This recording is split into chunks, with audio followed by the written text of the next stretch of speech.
Yogini, sejam muito bem-vindos, muito bem-vindas ao Yoga Transforma. Eu sou a Vivian Cunha e aqui eu falo para você que é professora de yoga, o que fazer para aprimorar as suas aulas para você poder guiar práticas mais lógicas, mais seguras e mais eficientes.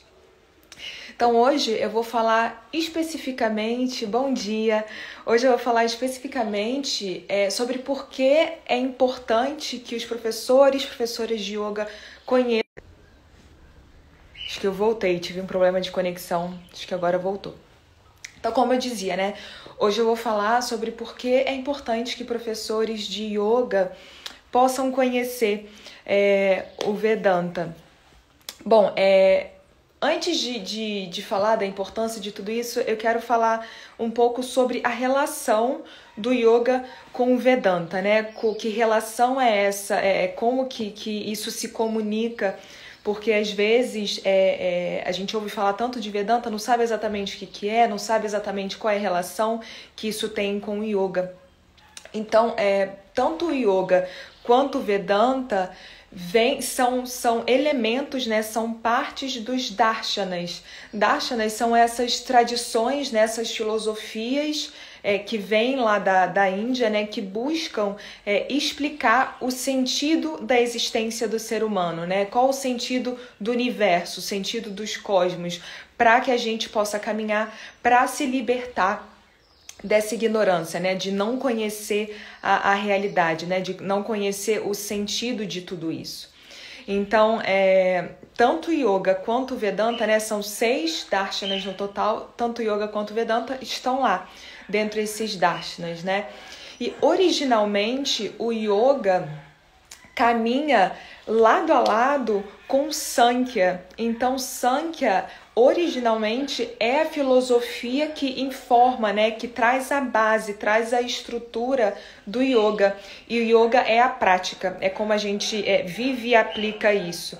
Então, o Sankhya e o Yoga caminham juntos, né? Um tá de mãos dadas com o outro, porque um precisa do outro para poder se aprofundar nesse caminho de conhecer, né, o sentido da existência, buscando esse caminho de libertação. Então, Yoga e Sankhya originalmente caminham juntos, né? E Vedanta também é um dos darshanas. E o Vedanta, assim como o Yoga, o Sankhya sendo um dos darshanas, traz essas ferramentas para que haja esse aprofundamento desse conhecimento do ser, do que estamos fazendo aqui, qual o sentido de tudo isso, qual é a realidade disso tudo, né? Então, o Vedanta também traz esse campo do conhecimento que vai trazer essa profundidade para essa busca da autorrealização, né? Para a gente compreender melhor a natureza dessa última realidade, né? Qual é a causa do universo, de tudo no universo. Então, é mais uma ferramenta de remover, diminuir a ignorância, né, para esse discernimento que não está muito claro, para ter um conhecimento claro, profundo do que é a realidade. Então, yoga é a prática, né? É uma prática que prepara o corpo, prepara a mente, para que haja esse aprofundamento nesses estudos do ser, esses estudos do eu, esses estudos da realidade, né? De entender quem eu sou, de entender quem é esse ser que tem desejos, quem é esse ser que tem vontades, que muitas vezes é guiado por esses desejos, por essas vontades, mas que pode escolher, né? Que tem independência, que tem liberdade. Então, o yoga e o Vedanta se entrelaçam muito bem, se apoiam muito bem. Lembrando, né, que o Yoga, o Sankhya, o Vedanta, todos são, os 3 são partes dos darshanas, né, dessas tradições, essas filosofias do conhecimento da verdade, né, do universo, do que estamos fazendo aqui, qual é a razão de tudo isso.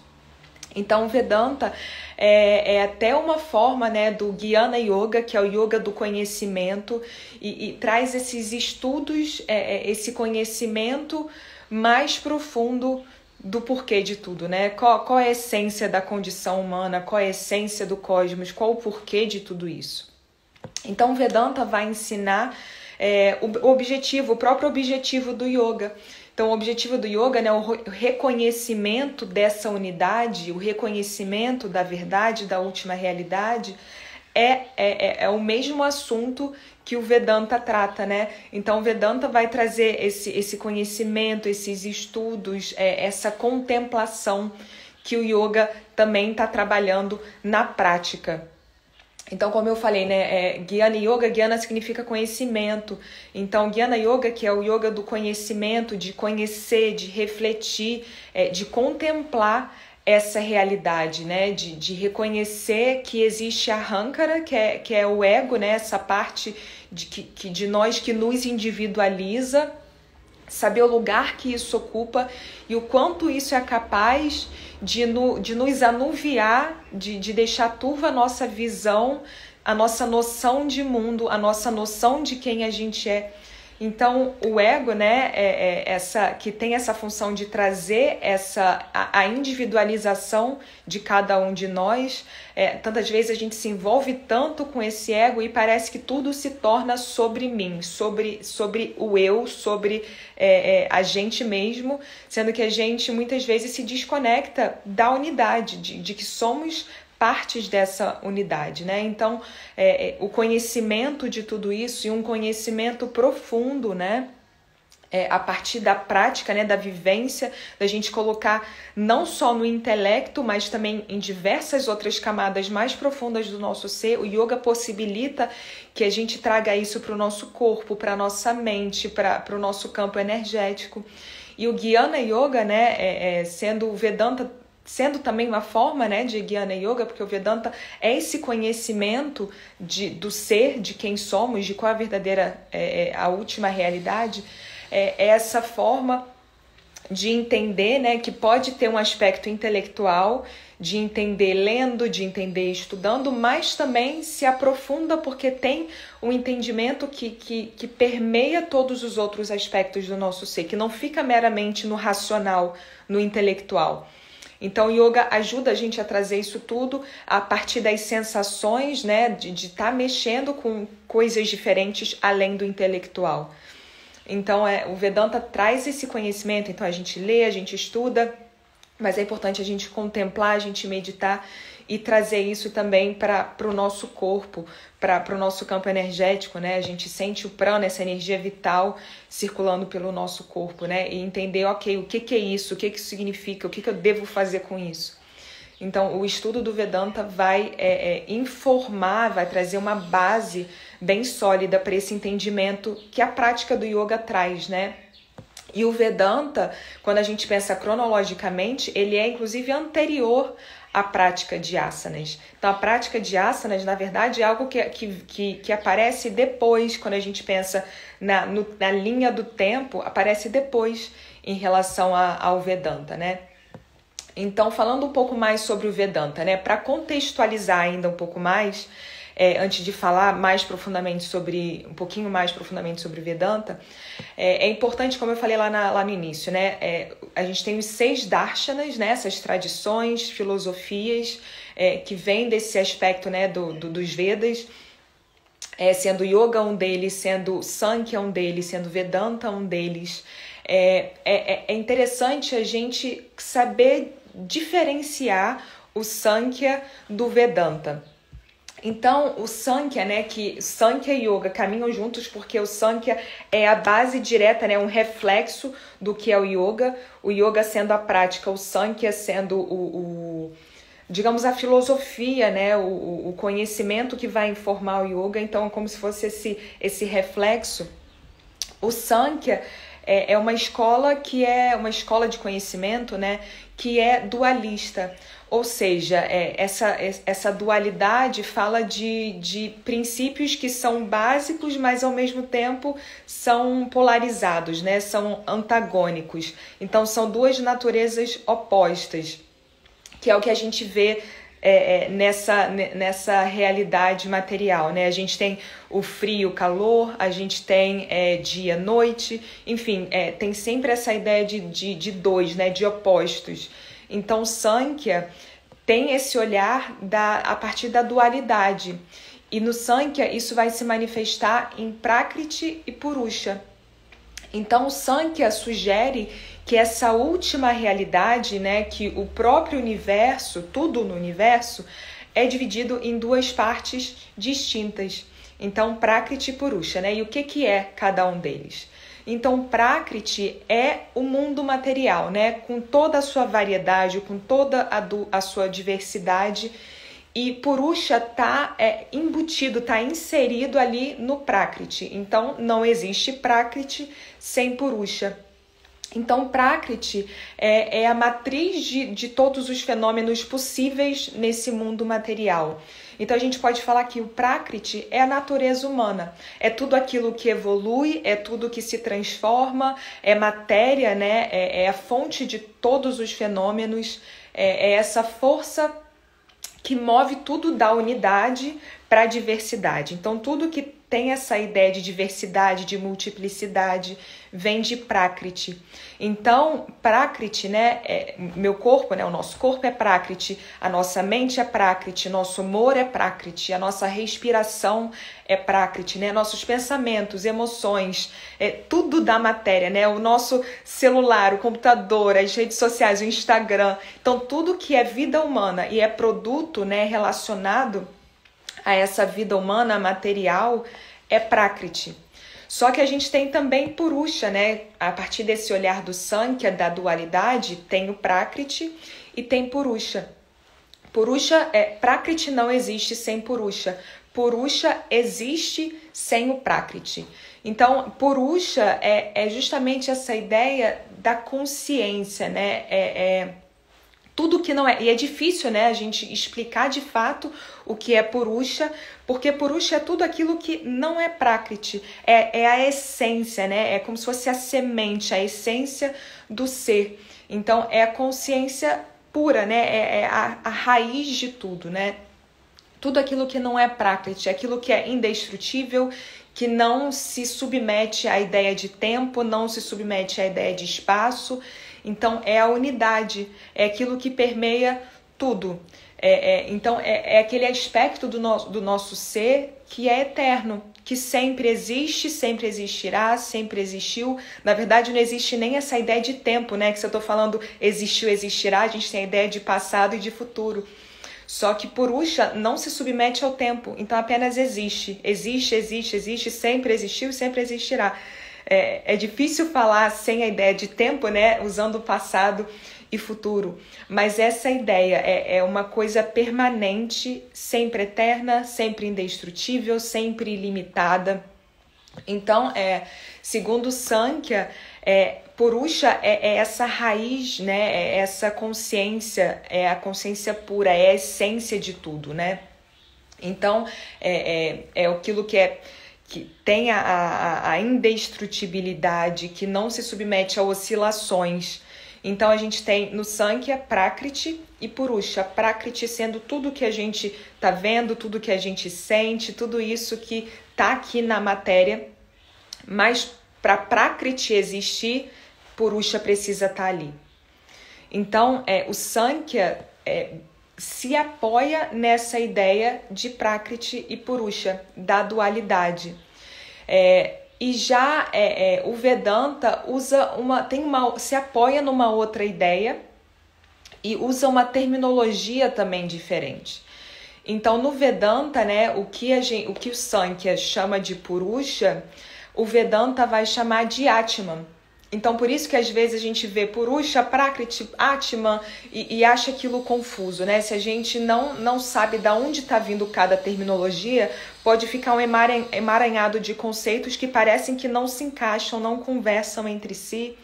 Pode parecer que são sinônimos, exatamente sinônimos, mas tem uma diferença, né? É legal a gente saber o porquê, né? A origem disso, para ter mais clareza.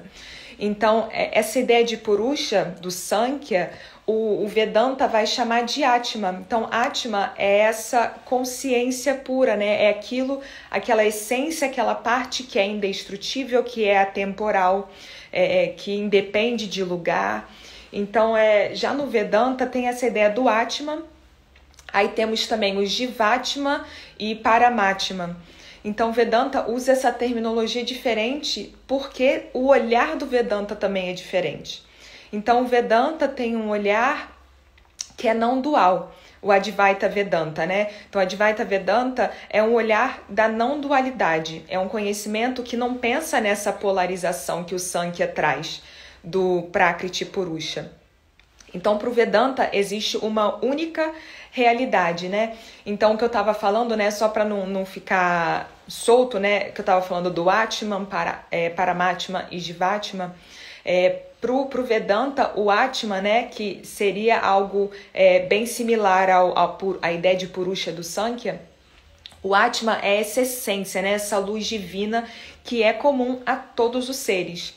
Já o Paramatma, né, que é essa terminologia que vem do Vedanta, é aquilo que é absoluto, né, é a última realidade, é a última verdade. Então, Paramatma é o absoluto e Jivatma é quando isso vai para o aspecto individual.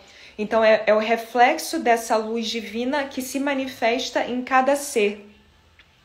Então, no Vedanta, a gente vê que isso é um pouquinho diferente lá do Sankhya. Na verdade, um pouquinho não, né? Bastante, porque o Sankhya trabalha com a dualidade e o Vedanta com a não dualidade.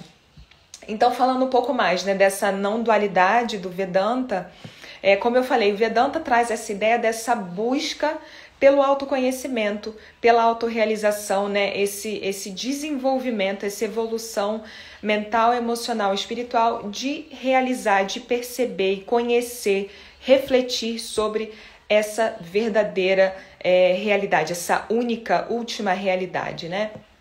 Então, Vedanta, o significado de Vedanta, a gente tem os Vedas, né? Veda, que vem dos Vedas, e Anta, que significa último, né? Então, é a última parte dos Vedas.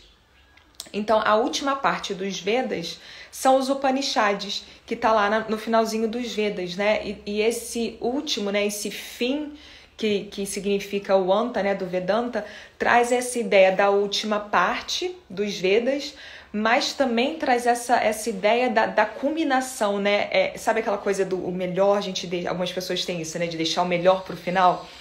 Então, o melhor, né? Digamos assim, fica para o final. Essa ideia do Vedanta, né? É o fim, é o último, nesse sentido de importância, de grandiosidade.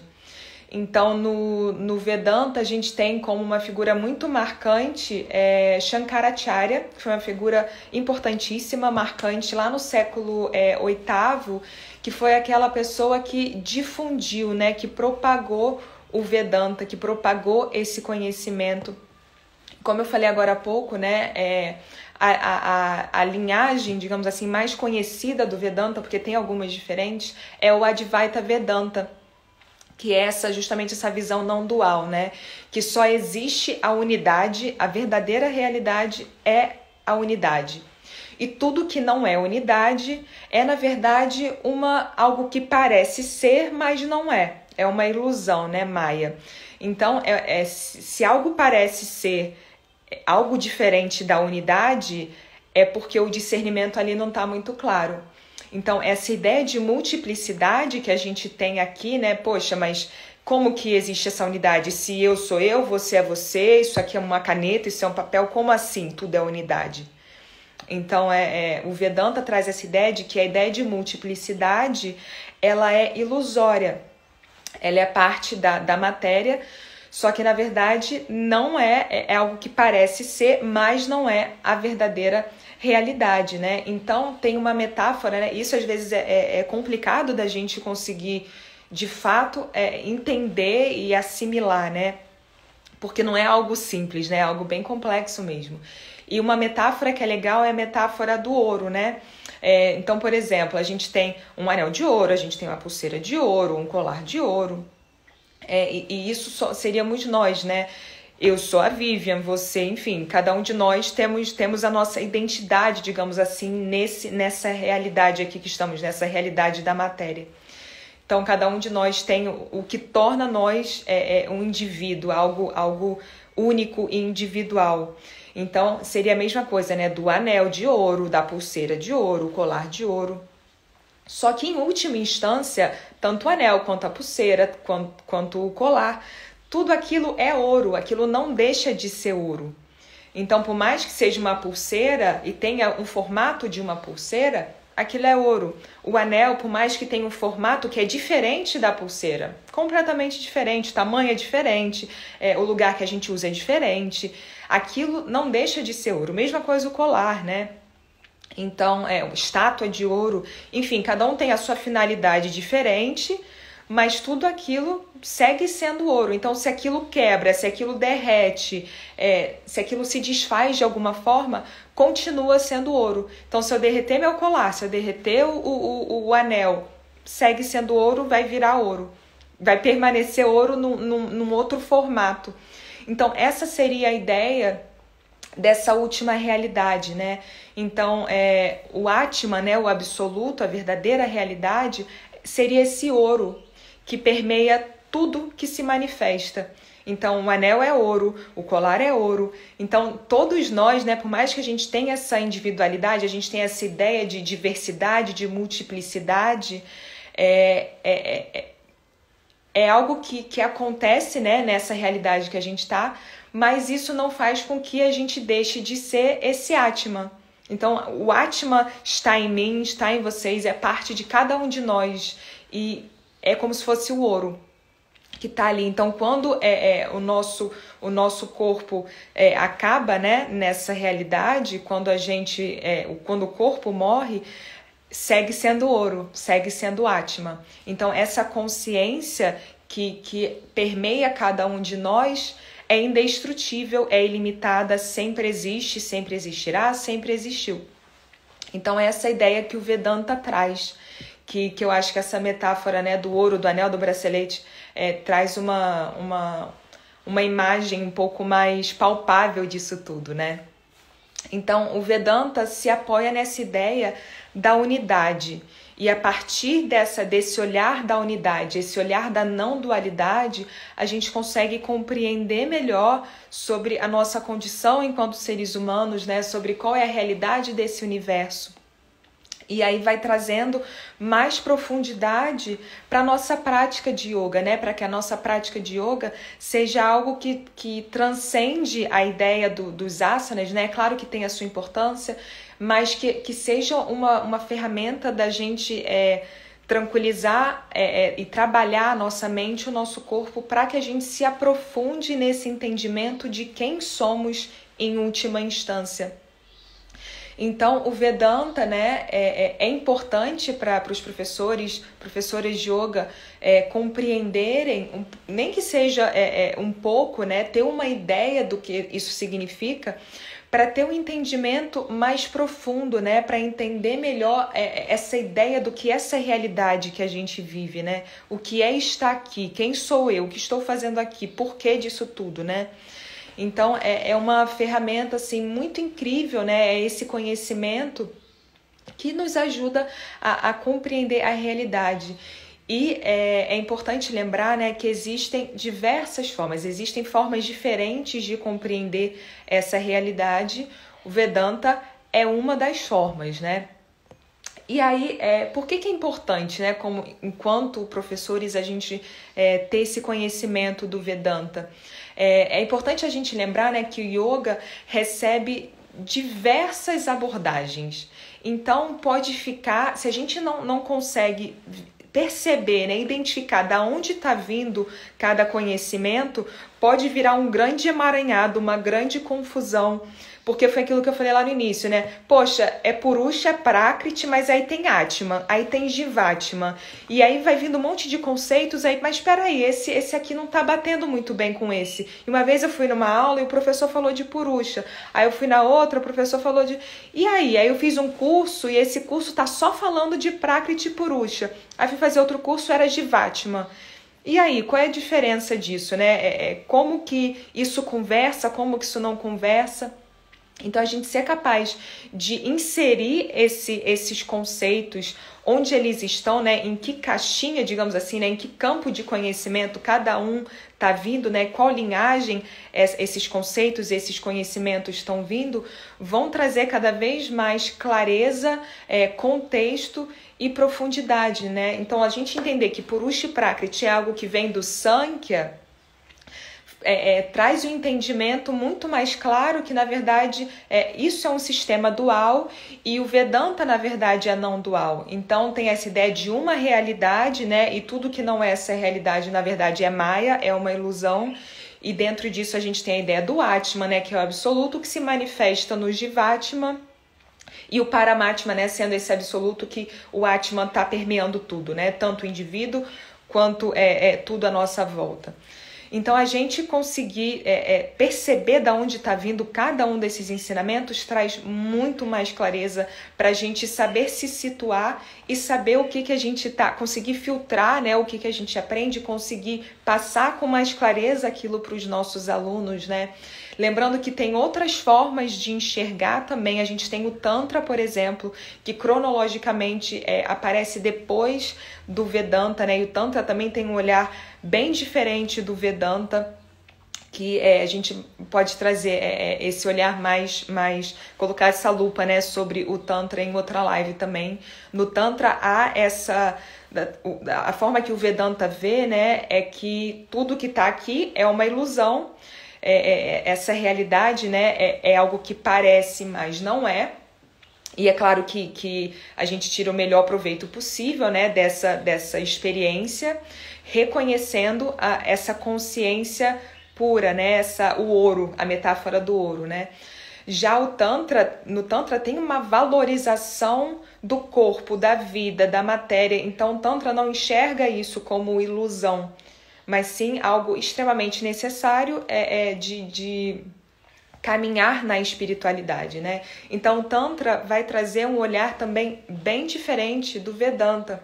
Então, se a gente consegue se situar, né? Ok, agora esse conhecimento está vindo do Tantra, esse está vindo do Vedanta, esse é do Sankhya. Aí a gente consegue se situar melhor, entender melhor, porque senão, se a gente não conhece, né, da onde está vindo, parece que muita coisa é conflitante e parece que muita coisa não faz tanto sentido e fica aparecendo um monte de conceitos soltos que talvez em alguns pontos sejam conflitantes. Então, por isso que é interessante, né? Hoje a gente está falando aqui do Vedanta um pouquinho mais. É interessante que haja, enquanto professores, né, que a gente vá buscando esses conhecimentos, né? A frase the more you know, the more you don't know nunca fez tanto sentido. Quanta coisa, SOS.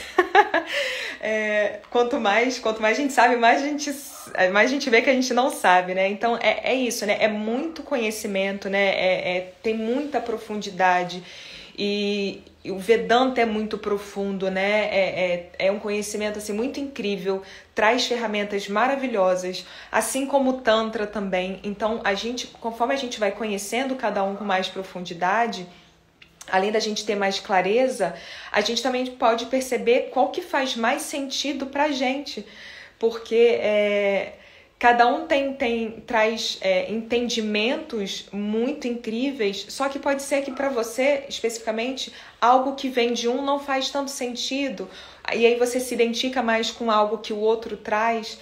Então, a gente conhecer cada vez mais cada um pode ajudar a gente no nosso caminho de autoconhecimento, né? Então, conhecer o Vedanta é tão importante quanto conhecer o Sankhya, quanto conhecer o Tantra. Ter uma visão mais ampla, né? Ver o que te toca, o que faz mais sentido para você, pode te ajudar bastante, né? Tem um professor meu que ele hoje em dia ele é um acadêmico, né? Ele trabalha com pós-doutorado, né? Estudos religiosos do Oriente. Ele foi monge por mais de 20 anos, ele estudou Vedanta por mais de 20 anos. E depois dos 60, ele percebeu que, na verdade, começou a estudar mais o Tantra e percebeu que Tantra fazia mais sentido para ele, né? Apesar do Vedanta ter trazido um conhecimento muito profundo e ter ajudado muito na caminhada dele, né? no entendimento dele disso tudo. Mas depois de décadas ele começou a se aprofundar, a estudar mais e se identificar mais com Tantra. Então, assim, não existe certo e errado, né? Existe o que te serve, né? O que tá te ajudando no seu caminho do autoconhecimento, na sua evolução. Muitas vezes a gente entra numa quase que uma briga, né? Um conflito. Esse é o mais certo, esse é o mais errado. Então vamos acreditar nesse porque esse é o que traz a verdade. Então isso é muito relativo, né? Eu acho que todos têm muito a agregar. Muita profundidade, é tudo muito extenso, né? Sim, sim. Então é uma vida, né? São várias vidas que a gente se dedica a esses estudos, né? Então, nós, enquanto professores, a gente buscar entender qual é o sentido de cada um, qual é a essência de cada um, né? O que Vedanta traz, o que Tantra traz, o próprio yoga, né? Qual a essência do yoga, do Sankhya, o que são esses darshanas, né? Que eu falei lá no início. Então, quanto mais a gente sabe, mais a gente tem clareza sobre esse universo que é complexo, que tem diversos braços, né, digamos assim, várias abordagens diferentes. E muitas vezes, né, às vezes a gente aprende de uma forma e às vezes aquilo não fica claro de onde aquilo está vindo, né? Porque vamos supor, se a gente está aprendendo yoga a partir de um olhar do Vedanta, então talvez o Vedanta não, a pessoa, né, que está passando aquele conhecimento com o olhar do Vedanta, talvez não deixe claro que existe um olhar diferente e aquele olhar diferente vai olhar daquela forma. Então a gente aprende dentro de vamos dizer, um berço, e a gente está dentro desse berço e se aprofundando nesse lugar sem saber que existe um outro, ou não conhecendo tanto sobre o outro. Então, a gente buscar ampliar o nosso olhar traz cada vez mais clareza e mais ferramentas para a gente se aprofundar no nosso caminho de autoconhecimento, a gente poder auxiliar os nossos alunos nisso também.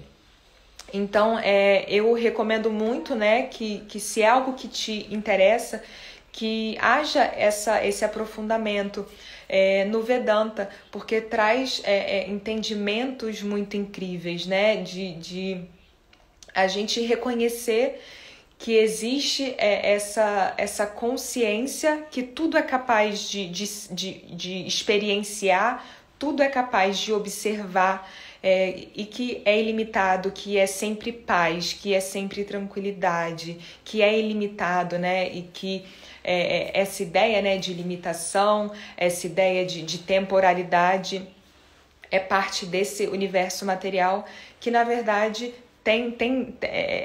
é perecível, né? Tudo que está aqui é perecível. A gente sabe que a gente tem uma data de validade, a gente tem uma data de expiração, a gente não sabe quando.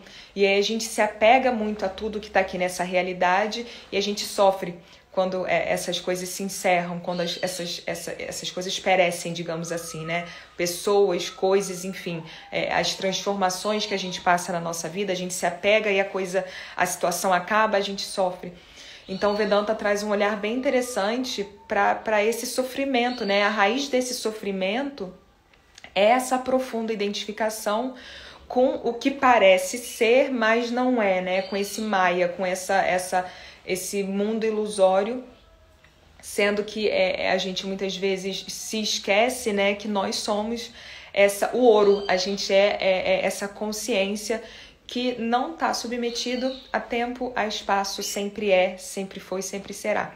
Então, o Vedanta tem ferramentas muito incríveis para ajudar a gente nessa caminhada, né? Para trazer essa clareza, esse conhecimento mais profundo de quem somos, né?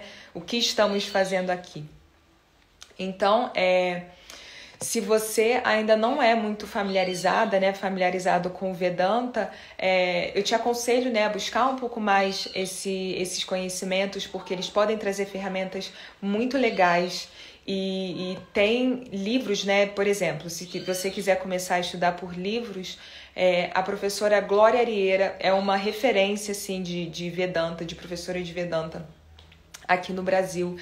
ela traduz escrituras, né, shastras, do sânscrito direto para o português. Então ela tem livros muito legais que trazem essa abordagem do Vedanta, né? Ela traz o olhar do Vedanta sobre o Yoga Shastra de Patanjali, ela traz o olhar do Vedanta para a própria Gita, né, Bhagavad Gita.